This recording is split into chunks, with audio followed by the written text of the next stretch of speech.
Yan.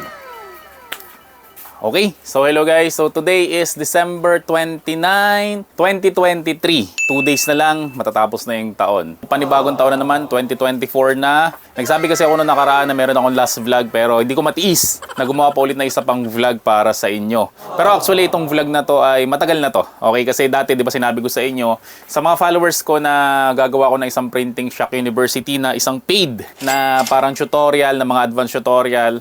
Kaso, hindi ko siya natuloy. Siguro sobrang perfectionist ko, no? Saka, syempre may bayad yun. Para hindi na lang mahirapan, ang gagawin ko na lang is free na lang siya para sa inyo. Kasi guys, ito ay tungkol to sa pagninegosyo. Hindi lang siya sakop yung printing business, any kind of business guys ay matututo dito. Okay? Kasi ako guys, matagal na talaga akong business man. So, hindi ko na maalala kung kailan ako nag-start. Pero bata pa ako, mahilig talaga ako magtinda. Kasi yung mga magulang ko ay negosyante. So, namamana talaga yon pagiging negosyante. So, nakita ko sila na nagtitinda. Pagkatapos ng araw, meron na kagad sila na pera. Yun ang nagustuhan ko sa pagiging negosyante na hindi mo na kailangan maghintay ng kinsenas katapusan kasi everyday pwede kang kumita ng pera. Kaya nung nagka-pandemic guys, no, hindi ko naisip na mamasukan or maghanap ng work.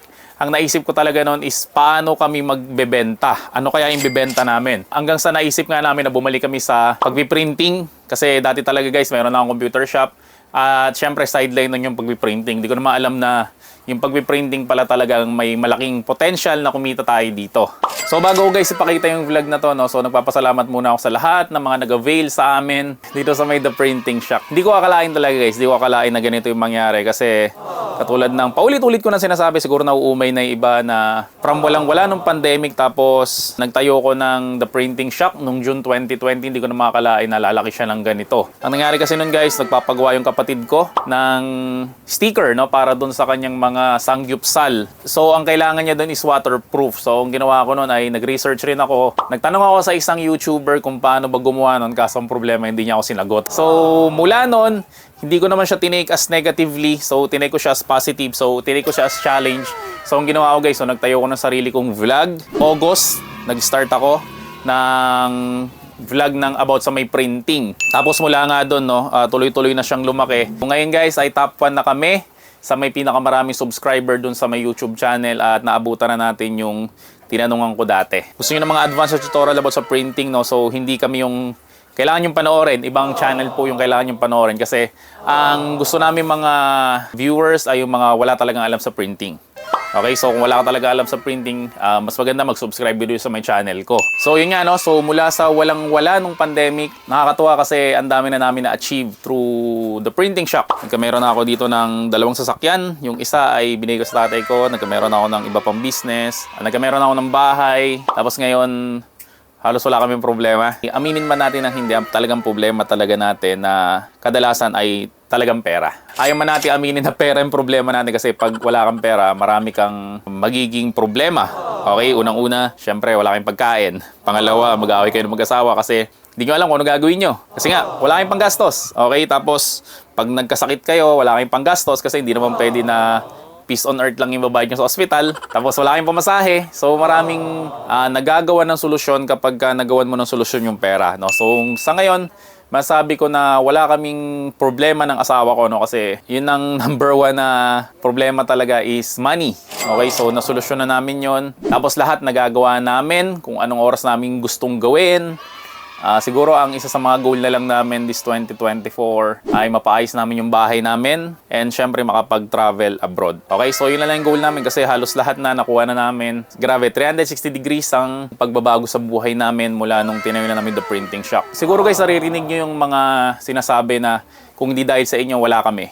Guys, totoo yun. Kasi ganito ang analyzation yan. Marami akong followers. Sa YouTube ko, almost 150,000 na. Sa FB page namin guys, no, mga 60,000 na yung followers. Then sa TikTok ko, mga 53,000 yung followers. No? So total, all in all, siguro mga 250,000 yung followers ko. Okay, so ganun siya karami. So kung walang followers guys, ang isang channel o ang isang tao, unang-una wala siyang sales. Kasi kung wala nagpa-follow sa amin, no, bakit kami pupuntahan ng tao sa isang lugar? Okay, na katulad nito, nandito kami sa may Batasan, ba't kayo pupunta dito kung hindi namin kayo followers? Tapos, walang papansin sa amin kung wala kaming masyadong followers, no? So, ganun talaga yun, totoo talaga yun guys, no? Kung hindi dahil sa inyo, ng mga followers namin, ay wala talaga kami. Sino ba naman ako, di ba? Hindi naman ako artista. Okay, so kaya medyo naiilang ako kapag may mga nagpupunta dito, nagpapapicture. So, naiilang ako, tapos pag pupunta ako ng mall, nung nakaraan, nagpunta ako ng MOA, nung nagpunta ako sa may Krispy Kreme. So, shout out kay sir, no, nagtitinda doon sa may Krispy Kreme, no, sabi niya sa akin na, di ba kayo po yung sa The Printing Shop? So, nagulat ako, kasi kilala niya ako, no, so yun nga, pag pupunta ako ng mga mall, nakikilala ako from a nobody, no, so hindi naman ako kilala, hindi naman ako matalino, hindi naman ako macho, okay, so, wala, as in, wala, kung walang mga followers na nanonood sa akin, wala, hindi ako nag-exist, so, ganun ako, no, pero nga ako isang kaklase dati nung high school ako na nagugulat kayo, sabi niya, marami na raw ako followers, tapos yun nga, sikat na nga raw ako. Kasi dati hindi talaga ako mahilig magsalita. Okay, sa totoo lang, kasi introvert talaga ako. Pero may mga bagay kasi tayong kailangan gawin kahit tayo natin gawin. No? Kamukha nga nito na kailangan magsalita sa harapan ng camera kahit nakakahiya. Kasi guys, dati nag-edit talaga ako ng video pero hindi ako maharap sa camera. Ako lang yung nagvi-video, ako lang yung nag-edit, pero yung ako mismo yung nagsasalita sa camera, hindi ko talaga siya gawain. Okay, kasi nga mahihain ako pagkatapos ng mga pagsasalita ako ng ganito, maya-maya nangihina na ako kasi sa inyo ng isang introvert na kapag daldal ka ng daldal o naipag-usap ka sa ibang tao, yung energy mo nauubos. Okay? Pag extrovert naman kasi guys, habang nakikipag-usap ka sa ibang tao, lalo kang lumalakas. Gusto ko ulit magpasalamat ulit sa lahat ng mga naniniwala sa The Printing Shop. Lahat na nag-avail sa amin ng packages, no, again, pwede kang bumili sa SM, pwede kang bumili sa Shopee, sa Lazada, pero mas pinipili mo bumili sa amin, no, siguro dahil dun sa may trust. Okay na, yun nga, yun ang pinaka-topic nung vlog na ipe-present ko sa inyo is about sa trust.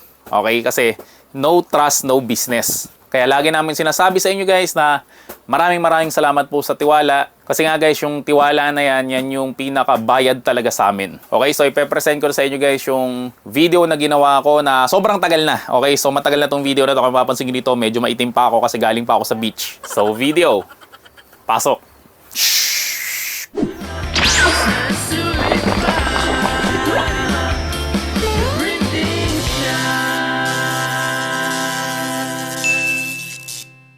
No trust, no business. So guys, kapag mapipiliin ka between money and your credibility, no, lagi mong pipiliin yung credibility mo. So wag na wag mo guys sisirain yung tiwala ng tao para lang sa pera. Kaya nga guys, ang pinaka-tagline talaga namin sa The Printing Shop ay maraming salamat po sa tiwala. Kasi guys, yung tiwala na yan, kapag nawala na yan, mahirap nang ibalik yan. Para yan guys, salamin. Kapag nabasag mo na, hindi mo na ulit mabubuo yan. Mabuo mo man yan, meron na yang lamat. So ganyan rin guys sa pagtatayo ng business. Wag na wag tayo guys masisilaw sa pera o sisirain natin guys yung business natin dahil lang sa pera. Kasi guys, kapag ginawa niyo yun, wala rin tayong pinagkaiba sa isang scammer. Kasi guys, ang isang scammer, no, kapag kumita na siya, ang ginagawa niya, nagtatago na siya. Wala na siyang pakialam doon sa may naging customer niya. Kasi nga, nakuha niya na yung pera. Or matutulad nyo rin siya guys, no, sa isang magnanakaw. Di ba guys, ang magnanakaw, paulit-ulit lang nagnanakaw, paulit-ulit lang nag-hold up. Pero guys, di sila umaasenso. Kasi nga guys, pinagpapalit nila yung kanilang credibility o yung trust ng tao para lang sa pera. So kapag pinili mo guys ang pera, no, hindi lalaki ang iyong negosyo. Kasi nga guys, no trust, no business. Kaya nga guys, mapapansin nyo malalaking kumpanya na kapag merong nagawa yung isang empleyado nila, ang lagi nilang pinapagalitan guys is yung empleyado nila. Tapos lagi nilang sinasabi na customer is always right. Kasi nga guys, no, ayaw nilang masira sa mga tao. Kasi guys, kapag nasira sila, nawawalan ng trust yung mga tao sa kanila. At kapag guys nawalan ng trust yung mga tao sa kanila, lalong-lalo na guys sa panahon ngayon ng social media, sigurado guys, no, pwedeng bumagsak ang isang kumpanya. Tapos kung naalala nyo guys, dati yung ginawa ng Samsung, yung Galaxy Note 7, di ba, yung sumasabog na phone. So ang ginawa nila guys, ni-recall nila yung mga Galaxy Note 7 tapos pinalitan nila lang bago. Tapos doon guys nagsimula yung bumagsak yung sales ng Samsung. Kasi nga guys, yung mga tao na wala na naniwala sa mga ginagawa nila mga cellphone. Tapos nga guys, no, nakapaskill doon sa mga airport na bawal ka guys magdala ng Galaxy Note 7. So ganyan guys ang malalaking kumpanya, no, willing silang magbayad ng malaki para mapagtakpan lang yung mga naging kamalian nila. So tayo guys, no, habang hindi pa tayo malaki guys, no, dapat maging attitude na natin na dapat binibigay natin guys yung best sa may customer natin para ma-earn natin yung trust niya. So parang kayo guys, no, na nagtiwala sa akin at bayaran itong online course na to, sinisigurado ko guys, no, na ibibigay ko yung best effort ko. At kung hindi nyo guys magustuhan yung mga tinuturo ko sa inyo, no, nag-o-offer ulit ako guys ng money back guarantee 100%, no questions asked. So ganyan rin guys, pwede na kayo mag-offer ng ganyan, no, para makuha nyo guys yung trust ng mga tao na pwede ka guys mag-offer ng money back guarantee. Sir Marlon, nakakatakot naman yun. Mamaya mag-money back guarantee sila tapos malugi ako. Guys, ang tagal ko na sa online selling at ang tagal ko na negosyante. Kapag ka nag-o-offer ako guys ng money back guarantee, 100% guys, no, walang nagki-claim ng money back guarantee. Kasi guys, no, tiwala ako dun sa may product na binibenta ko.